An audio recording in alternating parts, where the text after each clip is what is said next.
I love making something out of nothing. I'm not trained, but I am brave and determined. Of course I could hire a professional, but DIY first.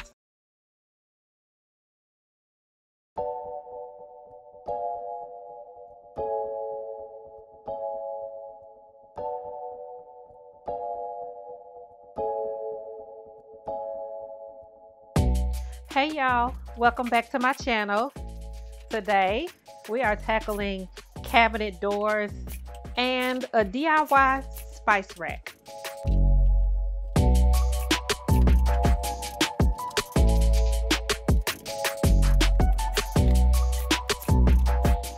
I was a little bit concerned about the spacing for the doors. I haven't done this type of door before, so I wasn't sure how the hinge mechanism actually worked. And because the cabinets are frameless and sitting right up next to each other, I was a little bit concerned about how the door would swing and whether it would swing open all the way or if it would get stuck if the doors would hit against each other. So I did a little test. Also, I used this as a way to learn how to use the cabinet hinge jig that I have from Craig. So I just kind of used this as my test piece to see how everything worked and how to install the hinges and everything. So as you can see, it swings on itself, so it wouldn't hit anything next to it. So now I can go ahead and paint the cabinet frames. I built doors for the pantry as also kind of my test area before I do these doors. So yeah, I'm happy with that.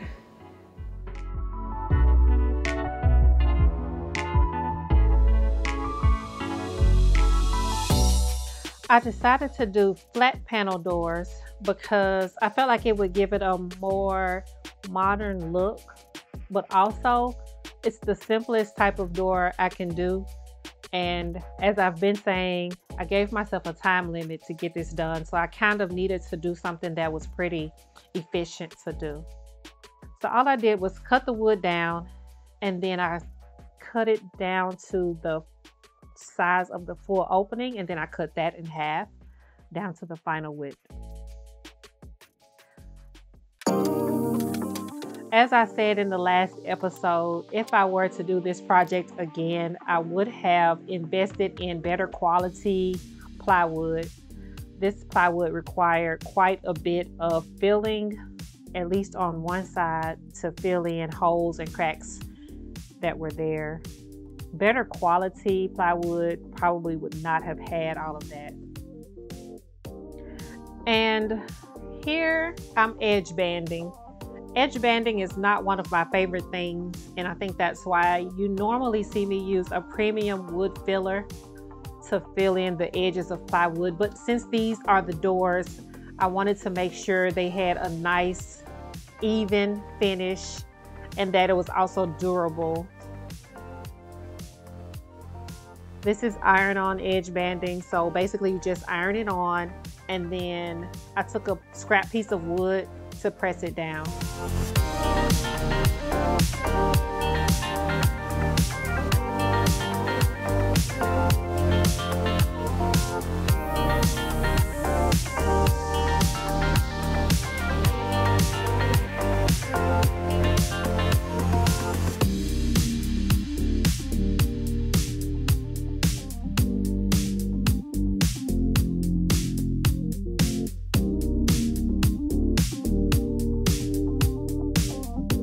This is the cabinet door jig that I was talking about.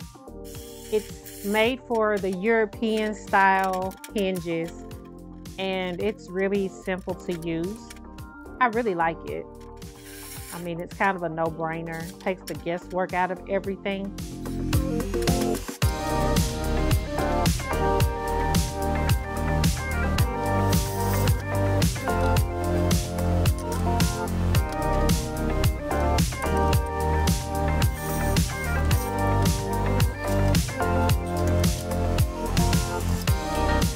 To remove all of the dust and residue, I used a tack cloth to clean the cabinet doors and prep for paint.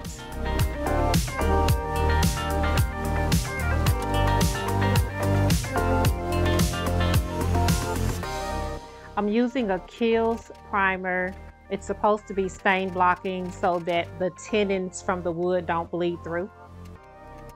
We used a paper clip to make sure that the small holes for the screws stayed open.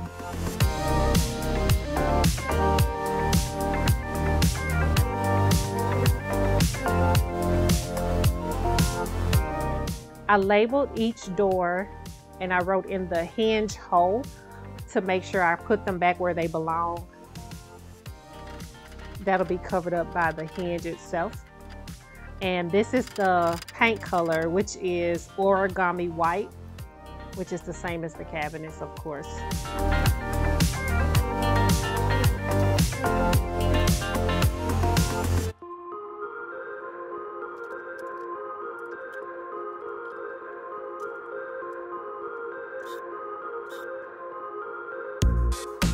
These hinges were pretty straightforward to install.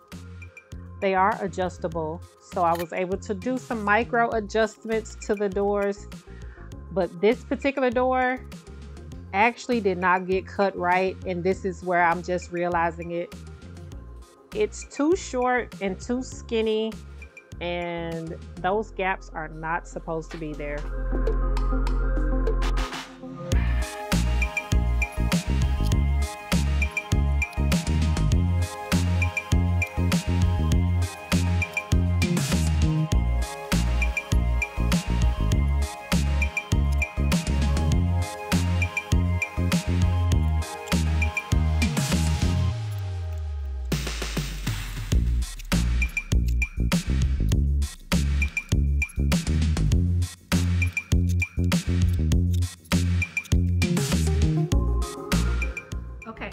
I'm about a week out from my deadline to finish the kitchen, and I'm trying to build a pull-out spice rack cabinet. So let me just show you what I've done so far and see if I can kind of explain what I'm trying to do.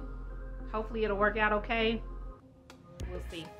This looks like a mess right now because none of the pieces are put together, but this is the general idea. I have different pieces here. First piece is the two side pieces of the cabinet. I have this one and I have one over there that's the same as this. It's dark yellow because it has been sealed with bar urethane. Then I have these short braces that will attach the two side pieces, two at the bottom and two at the top. I know this looks really confusing.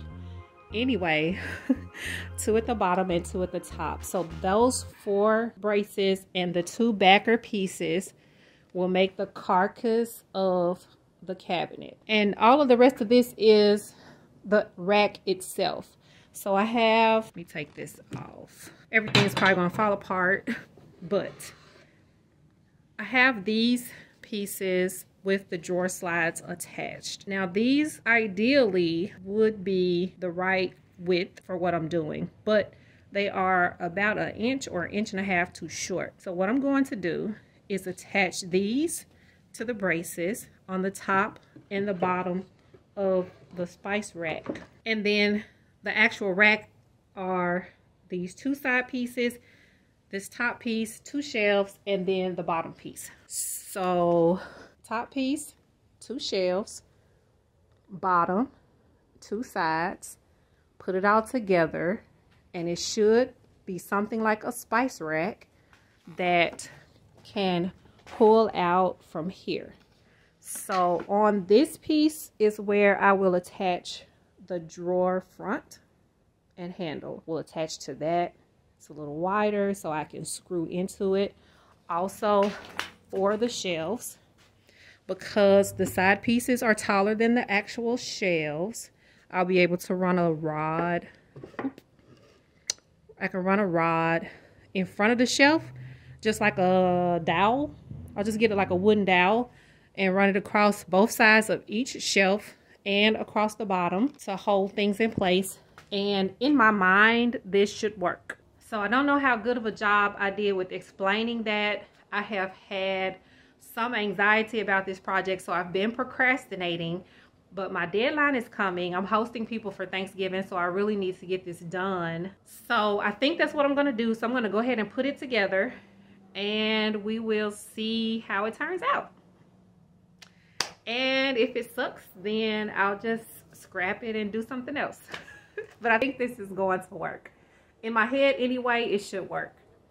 So we'll see how it turns out. Well, here I'm really just trying to figure it out on the fly. And I wasn't liking how this was looking, so I pivoted.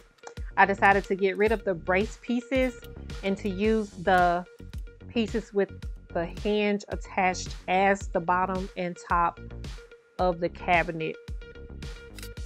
I think that was the original idea because I had already put pocket holes in here, but there is a gap and I decided to just fill that in with a scrap piece of wood instead of trying to make the cabinet itself bigger.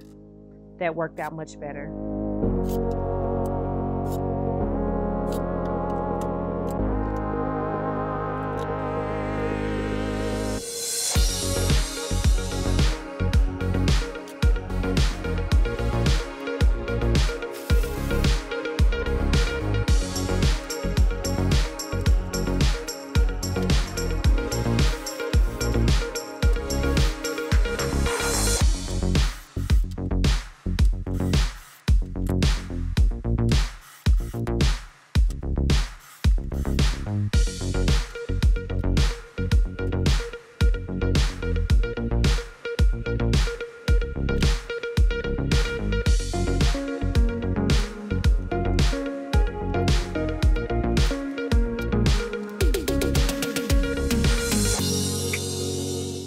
Off camera, I installed the dowels to hold in the spices.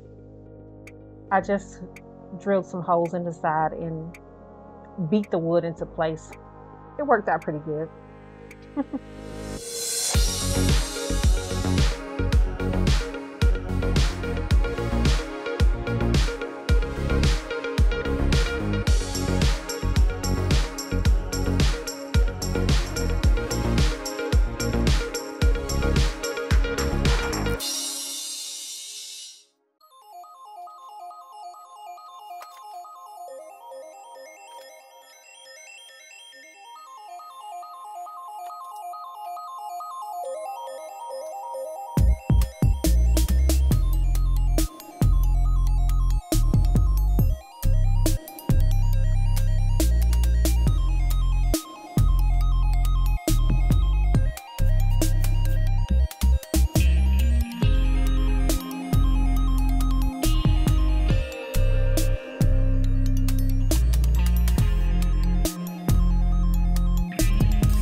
Man, look like a real straight up spice rack in that thing, girl. You cut up city around this thing, man. Girl, they play.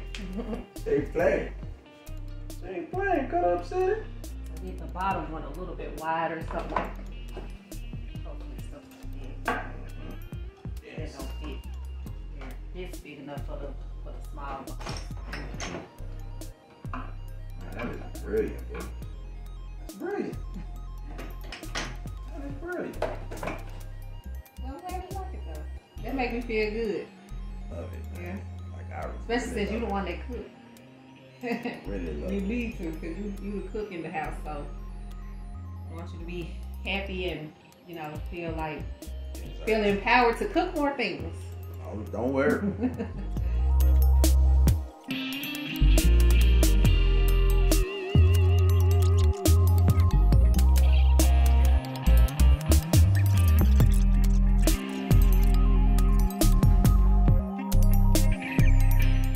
I needed a small countertop that I can use over the spice rack.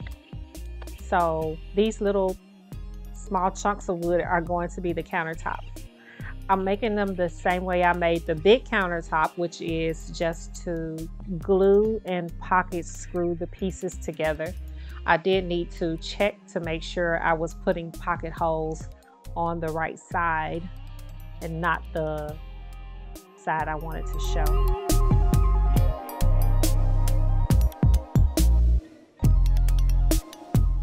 I did make one error when I made the original countertops. I used a pre-stain, but here I forgot that step, and so the finish is a little bit darker than the other countertops. So I will probably go back and fix that if I can, or just remake it.